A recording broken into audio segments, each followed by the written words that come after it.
and we're moving into our first conversation for this morning as we find out more about the most recent financial agreement with the European Union with the government of Belize, and it is for a total of 14 million euros. We have with us on set, once again, Her Excellency, Ambassador Malgorzata WASILEWSKA, and she is the head of the delegation for the delegation of the European Union to Belize. And we have Nicholaus Hansmann, who is the team leader for the delegation of the European Union to Belize. Good morning and welcome. Good morning. Good morning. Thanks for having us. Well, we do appreciate you visiting us on your trip back to Belize. We know you always try to keep the public updated by coming to the media and having us understand just how the relations are going and the work that continues between the European Union and Belize.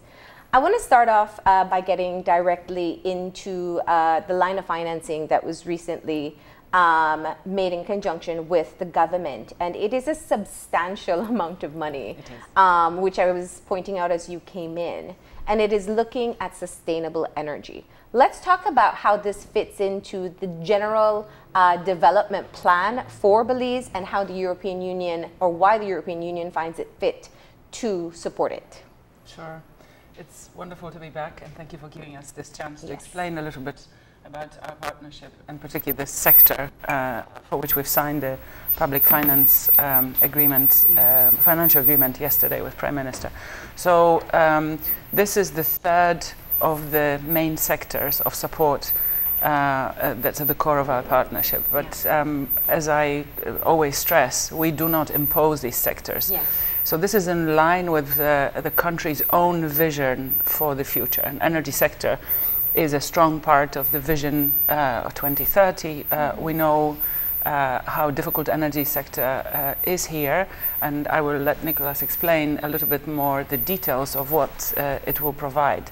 So it's always agreed together with government where our support would have the biggest value. This is more than 50% of our overall support over this financial cycle, 7 years, with 14 million out of 27. It's the last financing agreement that we're signing, and by doing that yesterday, when we were signing with Prime Minister, I was very happy to say that now we have committed all the money. And for this cycle, it is important to say that because when I arrived here back in 2016, and Nicholaus was in the delegation just a few months before me, we found that there was a backlog in our programs and partnership with Belize from the previous cycle, so-called EDF 10, European Development Fund, as well as EDF 11. We are now up to date. We're not running really any substantial risk of not being able to use the money that's allocated to Belize. Now that's important because we know how much it's needed.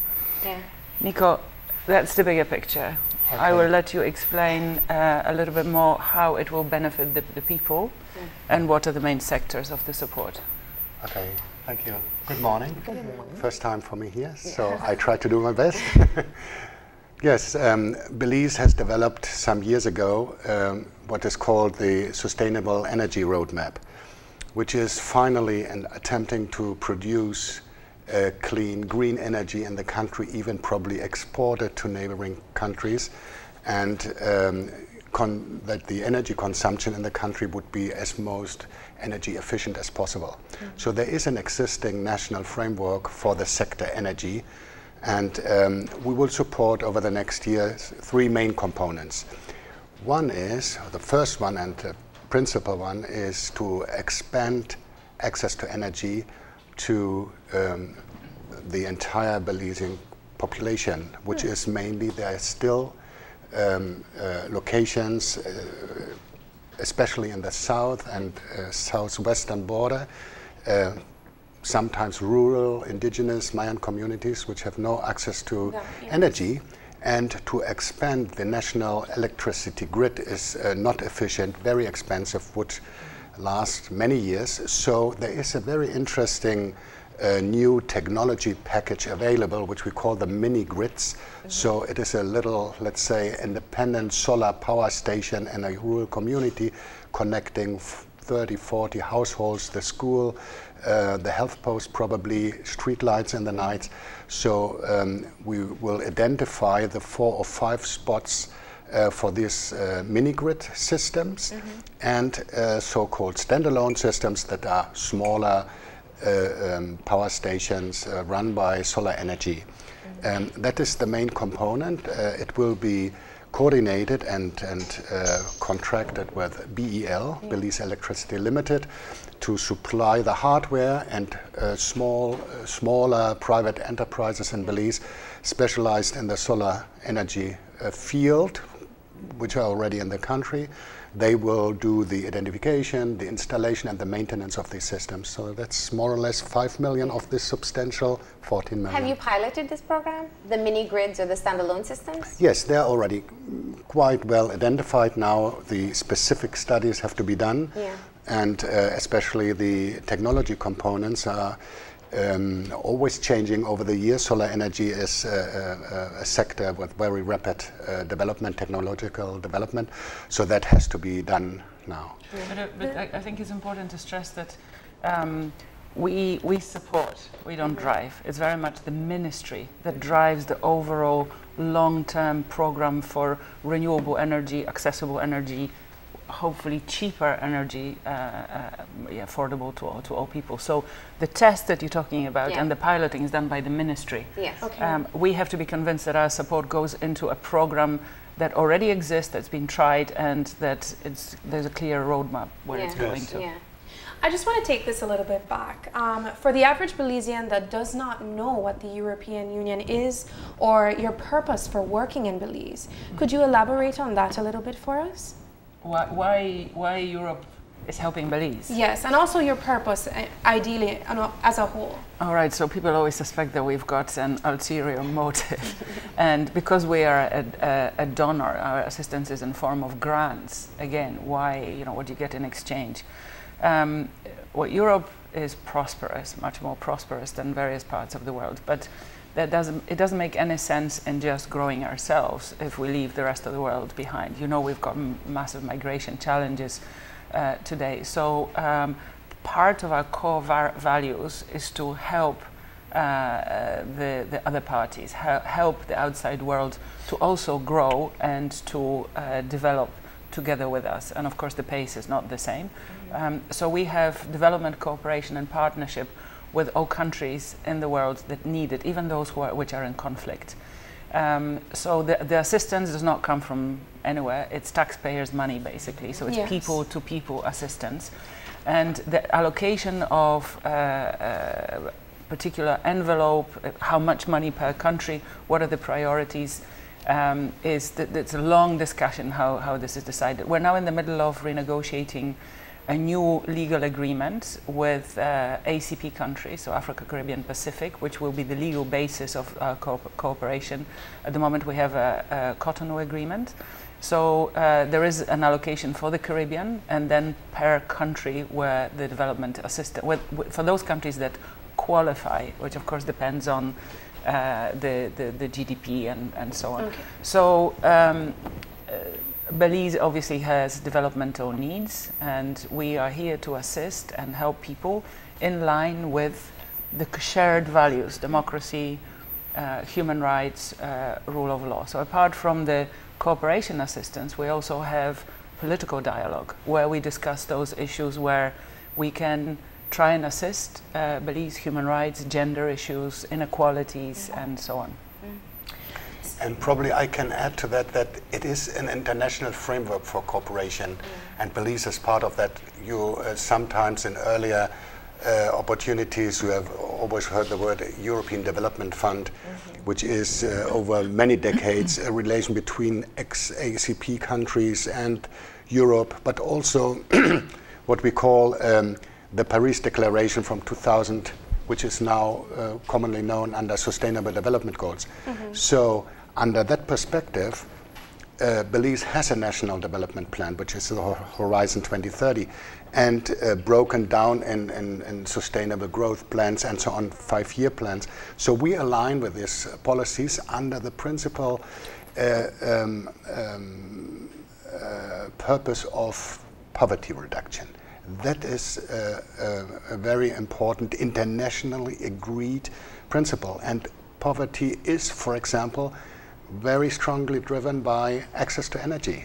For example, in this first component, you can imagine that this energy in rural communities, and yes, there is an example, it's called La Gracia, a small community in Belize, where this mini-grid system has been tested already, that, for example, the ladies start with little enterprises. They wash clothes, they invest in a washing machine, or they cook food, or there are so many economic development opportunities on a low scale, evidently, in the rural areas, and that is will be part of this overall component. It's not just bringing solar panels in that areas. There's a lot of other things to be done. But we've already seen also under our banana program the difference that electricity means to local communities. The difference in their work ethics even. You know, they have running water, they can wash their hands, they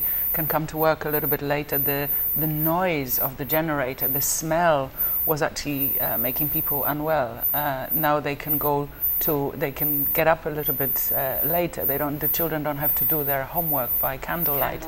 So it improves the quality of life, the health and so on. So and security, no? Security, exactly. Street lights. And it's you know how strong Europe is on climate change, environmental protection. So the fact that it's green energy, and another sector of the support is going to help the country explore other sources of green energy for the future. That's part of what I wanted to continue on, because we spoke of the first objective that you have in terms of electrifying communities that have not had access, and by doing so in a more cost-effective and green way by establishing solar panels or standalone systems. You also talk about building awareness, but where I find it interesting is that this is also private-public, which means that there are opportunities as well. Can you explain that for me? Yes, for example, in this first part, it would be the identification and installation of this systems. In the other part, it's also interesting that the second component is around energy efficiency.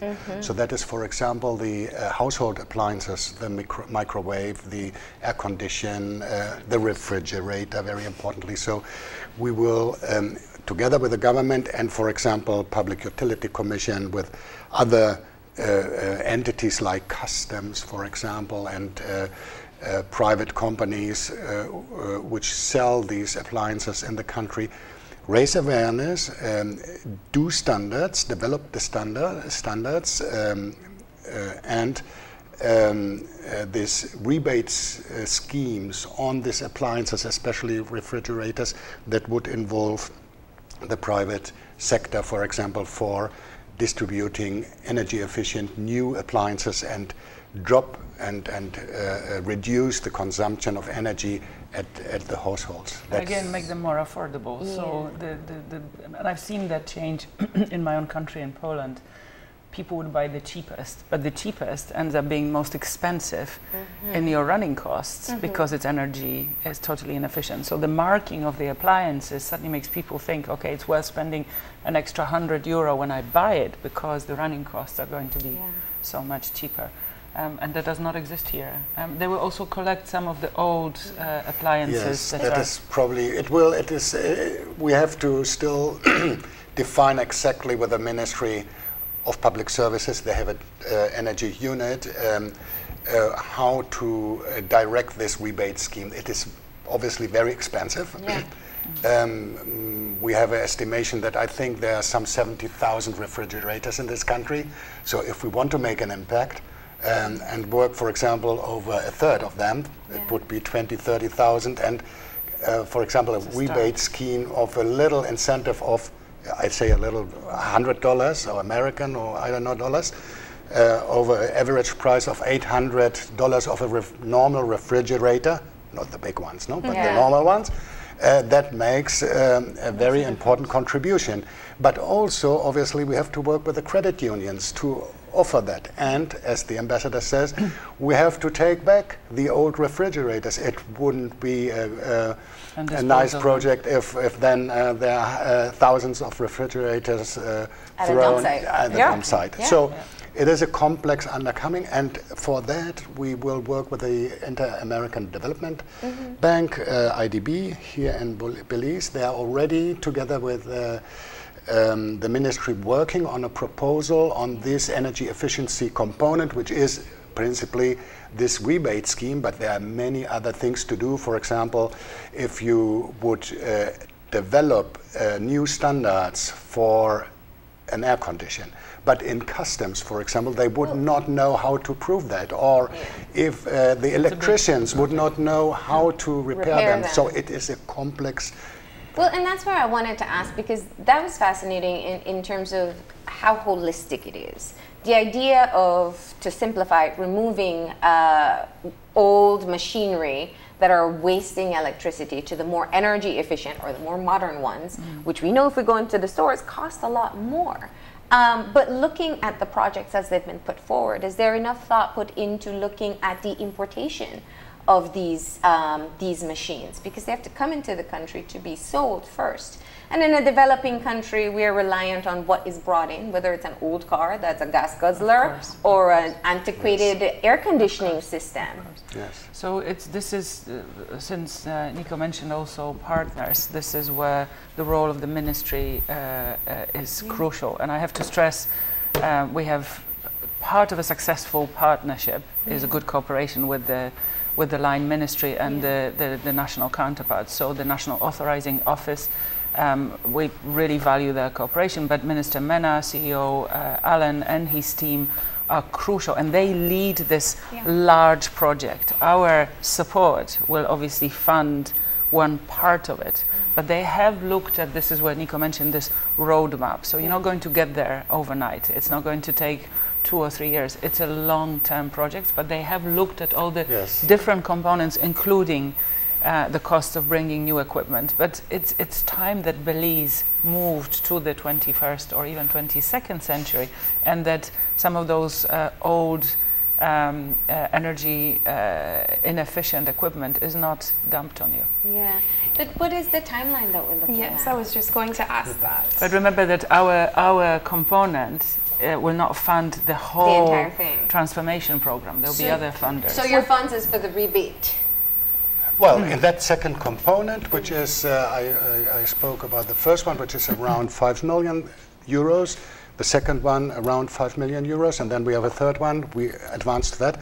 The rebate scheme inside the second component is surely the most important one and the most visible one, but there are a lot of other things to do, the standards, for example, but as the ambassador says, there is a very ambitious team here in Belize, and Belize has already advanced a lot in this green energy component. For example, Belize is producing from the sugar cane a lot of green energy, and the balance, they measure that, the technicians, is quite favorable for Belize, and it is probably in some cases even a showcase in the region.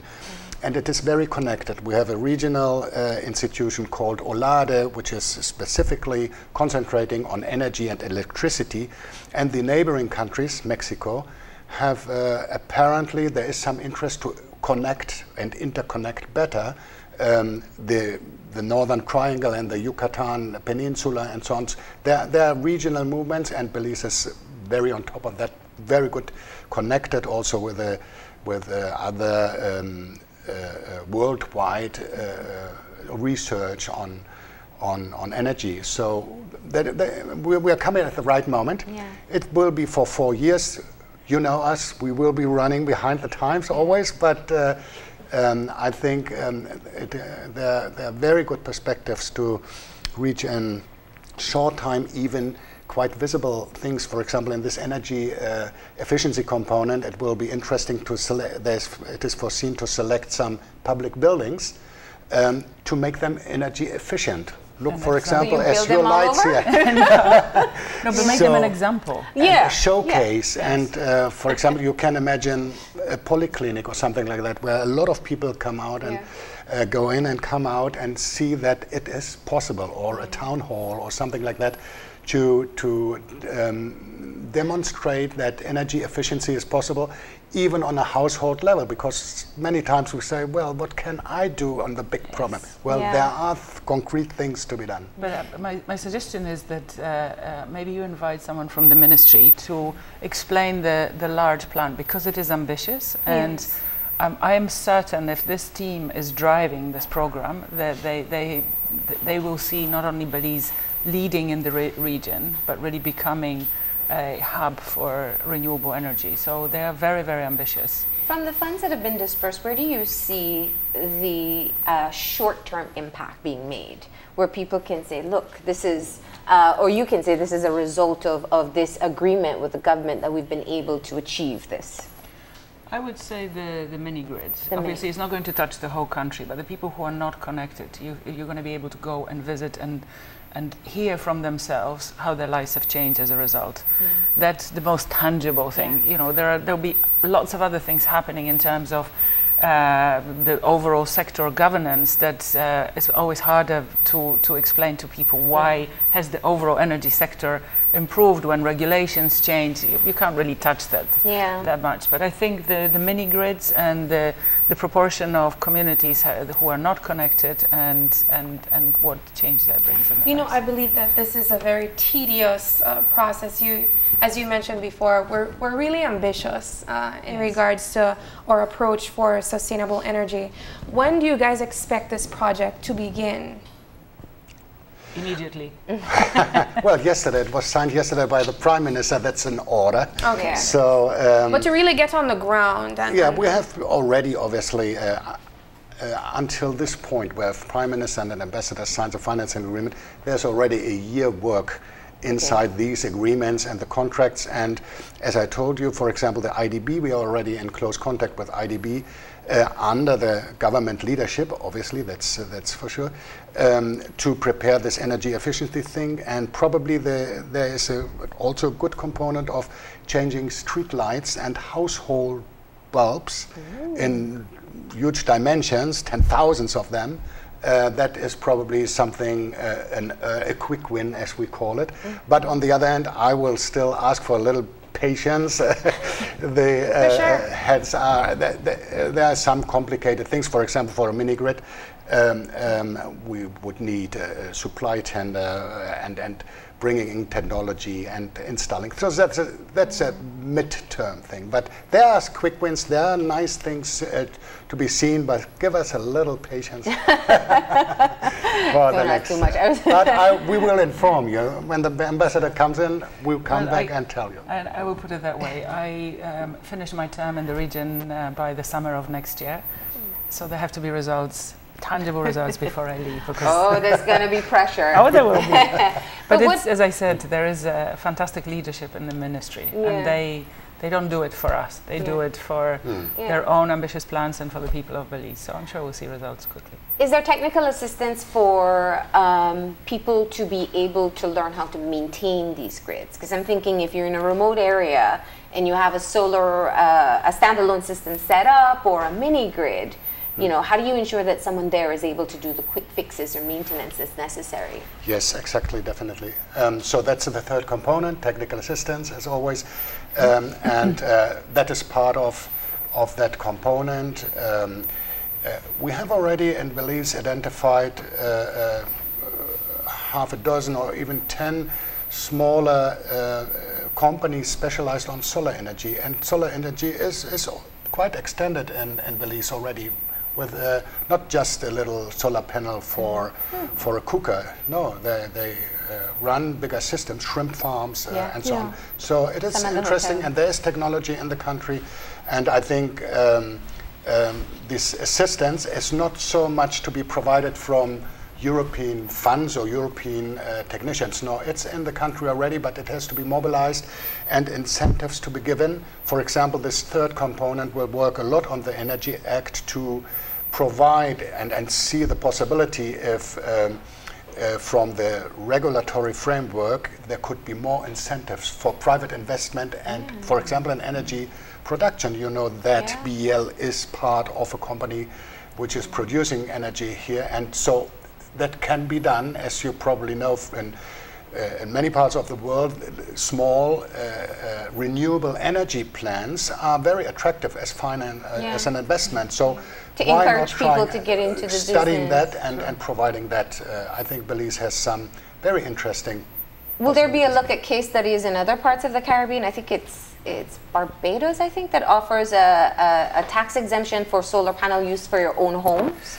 There is already quite good cooperation, exchange of lessons learned, and again, ministry is way ahead on that one. But as always, the region is not as good as it could be and working better together. But in terms of learning what works and what doesn't work, for sure. Whether once Belize starts producing more renewable energy, whether it will be able to sell it to the region or whether it will be more practical to sell it closer to the land borders is another story, and it remains to be seen. But I just wanted to go back to one thing that you mentioned, maintenance.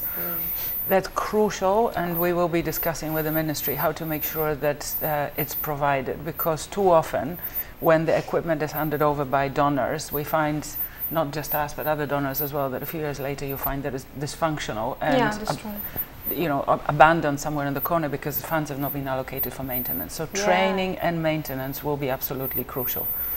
Ambassador, yeah, I wanted to, because we were talking a bit regionally, we know you're based in Jamaica. Yes. And you make sure to visit us as often as you can. But when you look at the progress of the shift towards renewable energy in Belize, how do we compare to the rest of the Caribbean? I'm not really able to compare you regionally because there are other EU delegations in Trinidad and Barbados that cover bigger chunks. But I can certainly say that that Belize is very ambitious. You have a much higher percentage of green energy in your overall, Nico, you will of course know the numbers, than majority of the countries in the region, and definitely then Jamaica. But you have very ambitious plans for the future, and I have no doubt that this team is able to deliver them. So you're doing better than most, and where you want to be is admirable. And it is a small country, so you have a very good opportunity. Imagine to work on the refrigerator side in Mexico. So, but here in Belize, something can be done, and that's the conviction of this team there. Very interesting, very different. And I know that from my colleagues in the region, as I told you, Belize is well connected to these regional initiatives.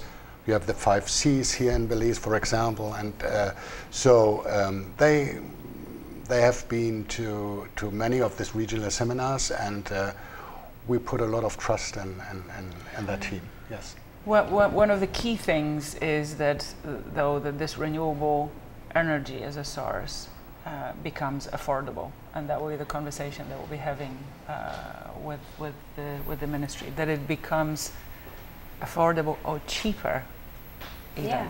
It has to be the cheaper alternative, I think, in an economy like Belize.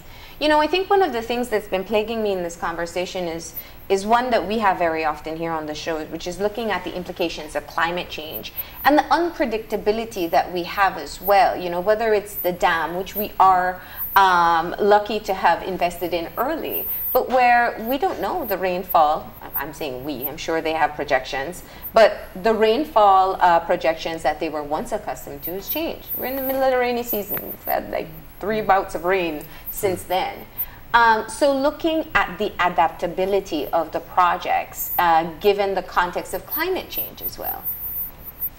Well, this is a nice entry to mention a little bit the other sector, the other big sector, and that's health, because as part of the discussions on vulnerability, the health sector is looking at how to make hospitals and, well, not all of them around the country, resilient to any disaster. So it's looking at making them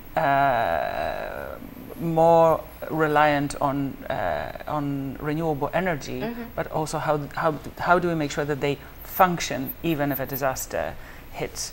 So we're trying to work on that, but obviously within the overall envelope of 27 million, which is substantial for a country like Belize, but we're not going to fix all the problems. So we try our best in partnership with the government to look at those areas where the country needs the support the biggest. But there are also conversations that Jamaica is leading on at the moment, and I hope one day they become available to the whole region, because, for example, the Pacific already has that. How to have some form of insurance against disaster, so that with all the efforts to develop the country, if a hurricane strikes, that sets you back sometimes even below the starting point. If there was an insurance, a catastrophe bond, that would help country recover without having to scramble and run around donors begging for assistance to rebuild the country. But it's a bigger and longer conversation that financial experts have to have. But we're working together with World Bank at how to at least consider the possibilities of it, but it will not happen overnight.